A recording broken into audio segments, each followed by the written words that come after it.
바울은 데살로니가에서 짧은 시간 동안 복음을 전하였습니다. 그 짧은 시간 동안 전했지만 참 감사하게도 이제 거기에서 경건한 헬라인의 큰 무리와 적지 않은 기부인들이 바울과 실라를 따랐다고 합니다. 그런데 이것을 시기해서 유대인들이 불량자를 데리고 이제 바울을 쫓아내고, 또 바울은 이 일로 인해서 이제 베레아로 가서 다시 복음을 전합니다. 그때 이 데살로니가에서 또 방해하던 이들이 베레아에서 가서 또 전한다 하는 소식을 듣고 거기까지 가서 이제 방해를 합니다. 그리고 이제 이 베레아에서 쫓겨난 바울은 아덴으로 가서 아덴에서 디모데와 실라를 다시 데려오라고 하는데, 이때 아덴에서 디모데를 만나 먼저 데살로니가 교회의 믿음의 역사와 사랑의 수고와 우리 주 예수 그리스도에 대한 소망의 인내가 있다는 기쁜 소식을 들었어요. 그래서 이것을 듣고 너무 기뻐서 다시 가고 싶어 했는데 이 사탄이 막아서 들어가지 못해서 이걸 참지 못해서 아덴에서 다시 디모데를 보냈고, 이제 바울은 아덴에서 다시 고린도로 갔습니다. 그래서 고린도에서 이제 다시 디모데가 와서 만나게 되는데, 그때 디모데를 통하여서 참 기쁜 소식, 좋은 소식도 들었지만 좀 걱정스럽고 염려스러운 그런 이야기도 들었습니다. 그래서 바울은 데살로니가 교회에 이제 좀 더 가르쳐야 되겠다 생각을 했고, 데살로니가 전서 3장 10절을 보면 주야로 심히 간구함은 너희 얼굴을 보고 너희 믿음이 부족한 것을 보충하게 하려 함이라 라고 말했습니다. 이 말이 데살로니가 교회에 좀 더 많은 지식을, 좀 더 자세한 지식을 전할 필요성을 느꼈다는 말입니다. 그래서 바울은 1에서 3장까지 데살로니가 교회를 칭찬했지만 이제 3장 13절에서 너희 마음을 굳건하게 하시고 우리 주 예수께서 그의 모든 성도와 함께 강림하실 때 하나님 우리 아버지 앞에서 거룩함에 흠이 없게 하시기를 원하노라 라고 이렇게 정말 간절히 간구하면서 이제 재림을 기다리는 성도가 어떻게 살아야 되는지를 4장에서 이제 권면하고 있습니다. 그래서 4장 1절 2절을 한번 다 같이 읽어보겠습니다. 그러므로 형제들아 우리가 끝으로 주 예수 안에서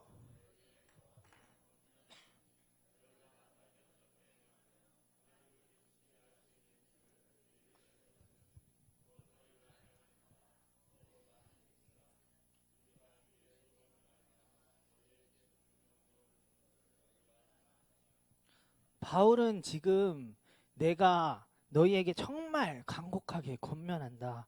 예수 그리스도를 믿는 사람으로서 어떻게 살아야 하는지, 어떻게 사는 게 하나님을 기쁘시게 하는 삶인지 너희에게 분명하게 가르쳤고, 지금 너희가 그것을 잘 행하고 있다.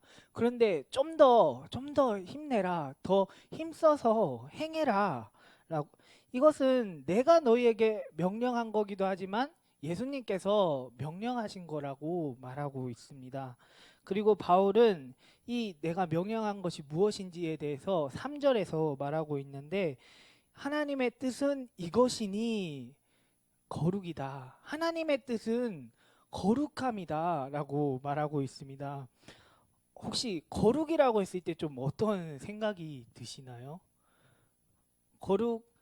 우리는 성경에 거룩이라는 말을 많이 보았고 거룩해야 라는 말도 많이 들었고, 특히나 정말 유명한 구절, 하나님께서 내가 거룩하니 너희도 거룩할지어다 라고 하셨던 그 말을 너무나 많이 듣고 잘 알고 있는데, 이 거룩에 대한 이미지는 어떠하신가요? 약간 두루뭉실하시진 않으신가요? 약간 뭔가 나와는 거리가 조금 멀어져 있는 것 같은 그런 느낌을 받지는 않으신가요? 오늘 말씀을 보면 거룩은 나와 거리가 그렇게 먼 그런 의미가 아니라는 사실을 알 수 있습니다. 3절에서 6절까지 한번 다시 읽어보겠습니다. 하나님의 뜻은 이것이니 너희의 거룩함이라 곧 음란을 버리고 각각 거룩함과 존귀함으로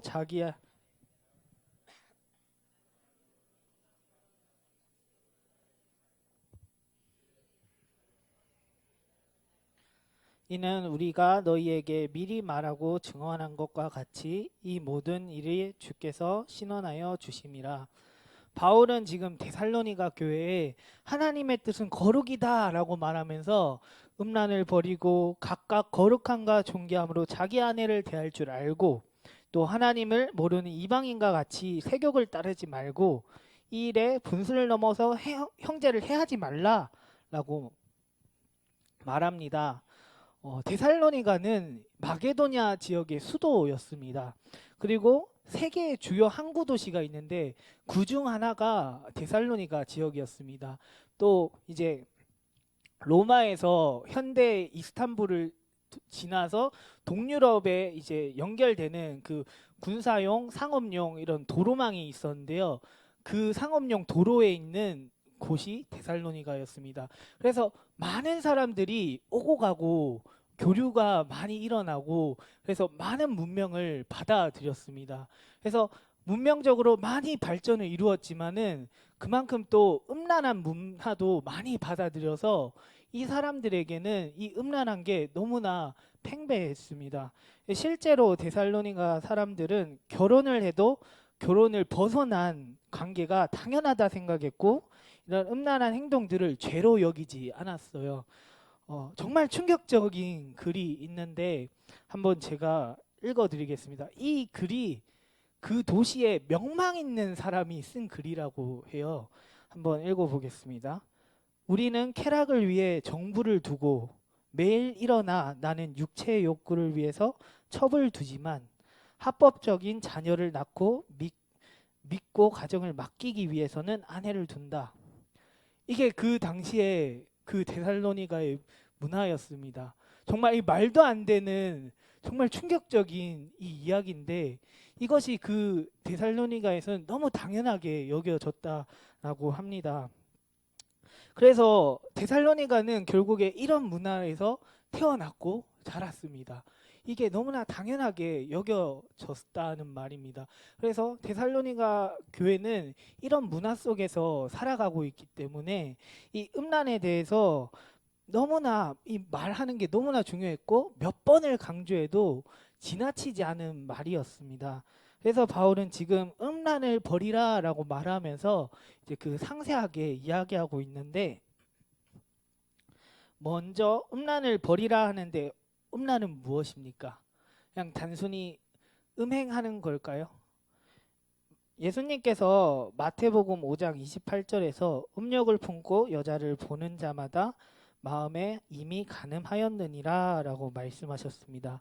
바울은 이 음란을 버리라 말합니다.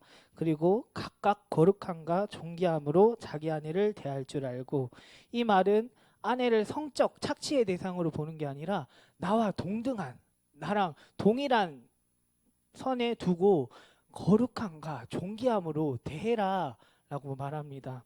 에베소서 5장 33절에서도 너희도 각각 자기의 아내 사랑하기를 자신같이 하고 라고 말하고 있습니다. 자신같이 하고. 그러니까 아내를 나와 똑같은 사람으로 대하고 거룩함과 존귀하게 대해라고 말합니다. 또 하나님을 모르는 이방인과 같이 세욕을 따르지 말고, 데살로니가 땅에는 데살로니가 문화, 아까 말씀드렸던 그런 풍습이 있습니다. 너무나 죄악인데 그것을 당연시 여기는 그 풍습이 있는데 그것을 따르지 말라라고 말하는 겁니다. 그래서 이 일에, 그 다음에 이 일에 분수를 넘어서 형제를 해하지 말라. 또 이 말은 하나님께서 결혼을 이제 결혼이라는 그 울타리를 우리에게 주셨는데 그 울타리를 넘어서 선을 넘지 말라.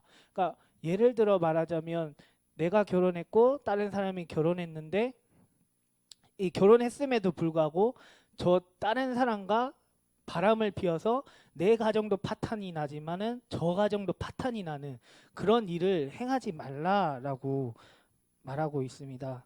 바울은 이렇게 거룩이라는 게 먼 게 아니라 우리의 실제적인 삶에서 음란을 버리는 거라고 말하고 있습니다. 이 거룩이 성경에서는 음란만을 말하지 않고 되게 넓게 말하지만은 지금 바울은 여기에서 특히나 이 데살로니가 문화가 바람을 피워도 그게 죄로 여기지 않고 성적인 문제가 일어나도 그게 문제가 아닌 것처럼 여기는 그곳에서 살아가는 그들에게 세상이 그럴지라도 너희는 그러면 안 돼. 이방인과 구별되어 살아야 된다라고 말합니다. 오늘 이 시대에도 정말 음란합니다. 요즘 제 또래 사람들은 말하기를 혼전 동거가 당연히 해야 된다고 말합니다. 같이 살면서 궁합을 맞춰봐야 나중에 후회 안 하지라고 말하고 음란물 보는 게 이거는 성범죄를 예방하는 거다라고 하면서 이거는 해도 된다, 좋은 거다라고 말합니다. 이렇게 너무나 음란하게 흘러가고 있습니다. 우리는 이것이 100% 잘못되었다라고 알고 있습니다. 그렇지만 우리가 이 음란이라는 부분에서 100% 자유롭진 못합니다. 그렇기에 오늘 이 음란을 끊어내는 것이 너무나 중요하고 우리에게도 음란을 끊어내라, 끊어내는 것이 거룩함이다라고 몇 번을 강조해도 지나치지 않습니다. 그래서 우리는 이 부분에서 우리 또한 더욱더 힘써 지키길 원합니다. 그런데 이 힘써 지키는 부분에서 음란만을 딱 제한해 두지 않았으면 좋겠어요. 우리가 살아가면서 우리의 삶의 실제적인 모든 부분에서 이것들을 제하려고 거룩하려고 구별되려고 힘쓰기 원합니다. 에베소서 5장 24절에서 하나님을 따라 의와 진리의 거룩함을 지으심을 받은 새 사람을 입으라 라고 말한 뒤에 이제 거짓을 버리고 분을 품지 말고 도둑질하지 말라고 말하고 있어요. 이 거룩함을 진리의 거룩함을 새롭게 입은 사람은 하나님을 본받는 삶을 살아야 되는데 그게 이런 삶이다. 우리의 삶의 구체적인 부분들에 대해서 말하고 있습니다. 그래서 우리가 정말 진리의 거룩함으로 지으심을 입은 새 사람이라면 성경이 말하고 있는 이런 실제적인 부분에서 이 하나님을 믿지 않는 자들과 구별되어 정말 하나님의 뜻, 거룩함을 이루며 살아가야 합니다. 하나님께서는 이렇게 살아가지 않는 자들에게 분명히 신원하여 주신다고 합니다. 6절을 보면 이 모든 일에 주께서 신원하여 주심이라. 이 말이 무엇입니까? 하나님께서 그들의 죄를 마지막 때에 심판하신다. 이 말씀입니다. 그렇기에 우리는 하나님을 모르는 이방인들의 삶을 보며 흔들릴 필요도 없고 이것이 맞다 저것이 맞다 할 필요도 없습니다. 하나님께서는 우리를 거룩하게 하기 위해서 부르셨습니다. 그러니 우리는 거룩하게 살면 됩니다. 그런데 이 하나님을 부르심을 받은 자가 하나님의 뜻 거룩하게 사는 게 아니라 죄를 지으며 살아간다면 그것은 그냥 단순하게 죄 짓는 게 아니라 하나님을 저버리는 거라고 우리는 오늘 말씀을 통해 볼 수 있는데요. 8절에 보시면 그러므로 저버리는 자는 사람을 저버림이 아니요 너희에게 그의 성령을 주신 하나님을 저버림이라. 하나님께서는 우리에게 예수님 믿는 우리에게 성령 하나님을 보내주셨습니다. 그리고 이 성령 하나님은 항상 우리와 함께 하시고 요한복음 15장에 보면 성령 하나님께서 우리와 함께 하시면서 날마다 우리를 가르치시고 우리가 배운 그 하나님의 말씀들을 떠오르게 하신다고 합니다. 근데 이렇게 날마다 우리에게 역사하시는데 그럼에도 불구하고 죄 짓는다? 그것은 하나님을 저버리는 거라고 이야기합니다. 결국 하나님께서는 내가 너희를 구원하려고 예수 그리스도를 이 땅에 보내주었고 예수님께서는 십자가에 못 박혀 죽으시고 다시 살아나시고 승천하셨고 이제 다시 올 거라 하시며 그 오기 전까지 우리에게 성령 하나님을 보내주셔서 이제 지내는데 날마다 이 성령님의 하나님께서 그렇게 은혜로 도우시며 우리가 살아가고 있는데, 너희는 그 사랑을 받고도 하나님을 저버리고 세상을 사랑할 거냐? 아니면 정말 하나님을 사랑할 거냐? 묻고 있습니다. 요한일서 1장 3절에서 하나님을 사랑하는 것은 이것이니 우리가 그의 계명들을 지키는 것이라 라고 말하고 있습니다. 이 계명을 지키는 게 내가 하나님을 사랑하는 거라고 말하고 있습니다.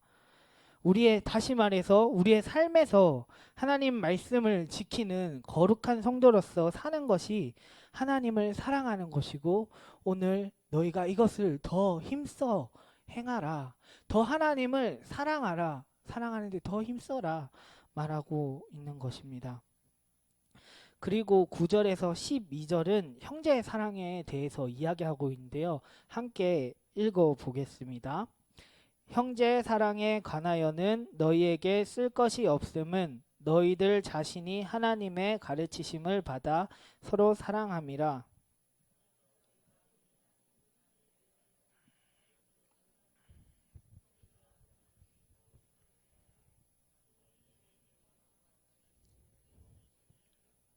너의 손은 일하기를 힘쓰라. 이는 외인에 대하여 단정히 행하고 또한 아무 궁핍함 없게 하려 함이라.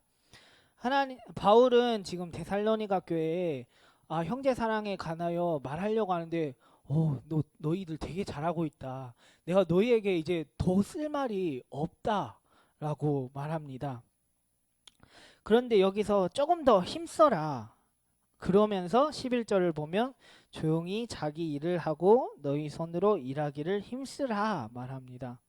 그 이유가, 이렇게 일하기를 힘써라 하는데 그 이유가 12절에서 나옵니다. 첫 번째로 외인에 대하여 단정히 행하고 라고 말합니다. 이게 무슨 말일까요? 너희가 예수님 믿는 사람으로서 일을 하는데 세상 사람들이 쟤는 예수 믿는데 뭐 저래, 이런 말을 듣지 않게 하라고 말하는 거예요. 예수님 믿으니까 더 최선을 다해서 일을 해서 세상 사람들에게 본을 보여라 라고 말합니다. 창세기 2장 15절을 보면 여호와 하나님이 그 사람을 이끌어 에덴 동산에 두어 그것을 경작하며 지키게 하시고 라고 하는데, 이 일하는 거는 우리의 죄로 인해서 일하는 게 아니라 처음부터 일하게 하시고 우리의 죄로 인해서 더 힘들게 일하는 거예요. 그러니까 하나님께서는 처음부터 사람을 만드셨을 때 일하게끔 만드셨다는 말입니다. 그렇기 때문에 일하지 않는 것이 하나님을 기쁘게 하는 게 아니라 일하는 게 하나님을 기쁘게 하는 삶이라고 말한 삶입니다. 그리고 잠언에서 게으른 자들은 개미에게 배우라고 말하고 성경 곳곳에서 게으른 것이 옳지 않다고 말하고 우리는 일해야 한다고 말하고 있습니다. 그렇기 때문에 바울은 지금 데살로니가에게 열심히 일하라, 그 일함으로써 세상 사람들에게 하나님을 믿는 자로서 본을 보여라 말합니다. 또 두 번째 이유로 아무 궁핍함이 없게 하려 함이라. 우리는 하나님께서 구약에서부터 가난한 자들을 위해 마련해 놓으신 법들을 알고 있어요. 이제 대표적으로 룻기인데요. 룻기에서 룻이 이제 먹을 것이 없을 때 이삭을 주었던 것을 다들 기억할 겁니다. 그게 하나님께서 가난한 자들을 위해서 너희는 다 줍지 말고 다 따지 말고 남겨두어라 라고 이야기합니다. 이렇듯이 하나님께서는 가난한 사람들에게 도울 수 있는 그런 제도를 마련하셨습니다. 또 사도행전에 와서는 사람들이 자신의 것을 팔아서 돕는 모습을 우리는 최근에 목사님의 설교를 통해서 들었습니다. 결국 하나님께서 기뻐하시는 삶은 그리스도인들이 열심히 일을 하여 세상의 본이 되고 자신이 번 돈을 가지고 가난한 자들 도우며 형제의 사랑을 실천하는 모습을, 그런 삶을 살라고 말하는 겁니다. 이것이 거룩한 삶이고 하나님을 기쁘시게 하는 삶입니다. 그래서 바울은 이렇게 살기를 더욱 힘써라. 결국 이제 이 모든 것은 바울이 말하는 모든 것은 한 율법 교사가 예수님께 와서 예수님 가장 큰 계명이 무엇입니까? 라고 질문했을 때 하나님께서 하나님 사랑, 이웃 사랑이라고 말하셨는데 그 하나님 사랑, 이웃 사랑을 너희가 예수를 믿는 성도라면 예수님의 재림을 믿는 사람이라면 하나님 사랑, 이웃 사랑 더욱 힘써라. 그게 예수님의 재림을 기다리는 성도가 살아야 할 삶이라고 말하고 있습니다. 왜 우리가 이렇게 하나님 사랑, 이웃 사랑에 힘써야 합니까? 예수님의 재림이 진짜이기 때문입니다. 진짜로 예수님께서 재림하실 것이기 때문입니다. 데살로니가 교회에는 예수님의 재림에 대한 고민이 있었습니다. 그것은 예수님이 재림하신다고 하셨는데 재림하시기 전에 죽은 자들이 있었어요. 그래서 그 죽은 자들, 유대인들이 와서 야, 예수님 오신다며? 근데 죽은 사람들 뭐야? 오시긴 해? 와? 묻는 거예요. 제가 이 경험을 딱 했는데 처음 예수님 믿고 고등학교 때 뭐 성경 잘 몰라서 학교에서 성경을 읽고 있는데 국어 선생님이 딱 그걸 보더니 야, 내가 교회 가서 뭐 이야기 듣고 뭐 죽은 사람이 살아난다 이야기 들었는데 한 번도 없더라. 내가 지금 60년 인생 살면서 한 번도 없었어. 라고 이야기하는 거예요. 만약 이렇게 세상 사람들이 말하듯이 예수님의 재림이 진짜가 아니라면 우리는 그렇게 살 필요가 없습니다. 그런데 하나님은 진짜 참 하나님이시고 진짜 예수님께서 오셔서 우리를 위해 죽으셨고 살아나셨으며 승천하셨고 다시 오시기 때문에 우리는 낙심할 필요도 없고 흔들릴 필요도 없고 힘써 살아갈 수 있습니다. 오늘 본문에서 바울은 데살로니가 사람들에게 예수님이 재림하시기 전에 죽은 자들은 걱정하지 마라. 17절을 보면 예수님께서 죽으셨다가 살아나신 것을 너희가 믿을진대 이와 같이 예수 안에서 자는 자들도 하나님이 그와 함께 데리고 오시리라 말합니다. 고린도전서 15장 20절에서 예수님께서 우리의 잠자는 자들의 첫 열매가 되셨다고 말합니다. 그리고 21절을 보면 한 사람으로 인해서 한 사람으로 말미암아 사망이 온 것처럼 한 사람으로 말미암아 부활 또한 있을 거라고 분명하게 말합니다. 다시 말해 죽은 자들도 부활하고 그렇게 예수님 오실 때 분명 함께 오십니다. 그리고 바울은 예수님이 반드시 오실 것과 예수님 오실 때 어떤 일들이 일어나는지 말하고 있는데요. 16절 17절을 함께 읽어보겠습니다. 주께서 호령과 천사장의 소리와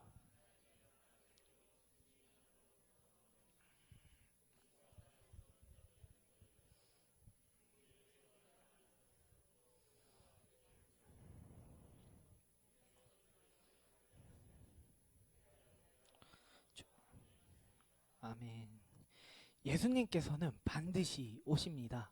이거는 바울의 말이 아니라 마태복음 16장 27절을 보면 예수님께서 인자가 아버지의 영광으로 그 천사들과 함께 오리니 그때 각 사람이 행한 대로 갚으리라 말씀하셨습니다. 그리고 사도행전 1장 11절에서 이르되 갈릴리 사람들아 어찌하여 서서 하늘을 쳐다보느냐 너희 가운데서 하늘로 올려지신 이 예수는 하늘로 가심을 본 그대로 오시리라 하였느니라.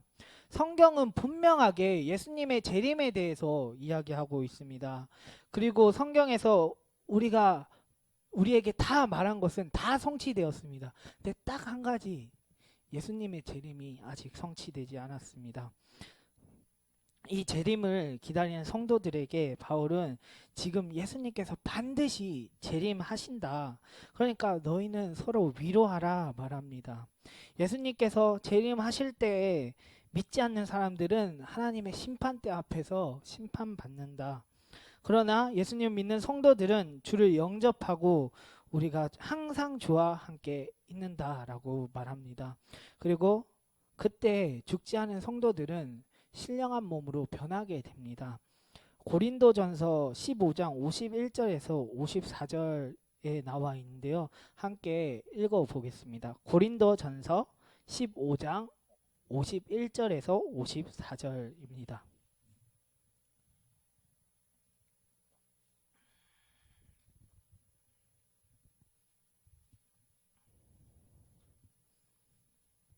함께 읽어 보겠습니다. 보라, 내가 너희에게 비밀을 말하노니 우리가 다 잠잘 것이 아니요 마지막 나팔의 순식간에 호련히 다 변화되리니 나팔 소리가 나매 죽은 자들이 썩지 아니할 것으로 다시 살아나고 변화되리라.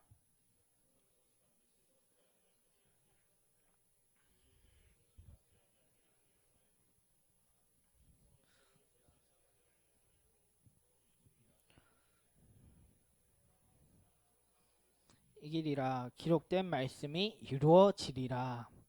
우리에게 이 소망이 있는 줄 믿습니다. 우리에게 이 소망이 있기에 어떠한 일에도 우리는 흔들리지 않습니다. 예수님을 믿지 않는 사람들은 분명히 예수님 재림하실 때 심판대 앞에서 심판받습니다. 그러나 우리가 예수님 믿는 사람들은 예수님께서 재림하실 때 신령한 몸으로 변하고 주를 영접하고 주와 함께 있습니다. 그렇기에 우리에는 소망이 있습니다. 이 말씀이 분명하게 이루어질 것이기 때문에 우리에겐 소망이 있습니다. 그러니 우리는 세상에 어떠하든지 이 소망을 가지고 하나님을 붙드시길 바랍니다. 그리고 이 소망이 있기에 우리는 더욱 예수님의 재림을 기다리며 하나님 사랑하기를 더욱 힘쓰고 이웃 사랑하기를 더욱 힘쓰기 원합니다. 세상은 이것을 모른 채 자신의 육신과 영을 죽이는 삶을 살아가고 우리를 핍박하며 유혹하지만 흔들리지 않고 끝까지 우리는 오늘 말씀처럼 살아갈 수 있기를 소원합니다. 정말 우리 모든 교회 성도님께서 이 소망 붙들고 예수님 사랑, 하나님 사랑, 이웃 사랑을 실천하며 하나님의 뜻, 거룩을 이루어가고 하나님 기쁘시게 하는 그런 금강교회 되시기를 축복합니다. 기도.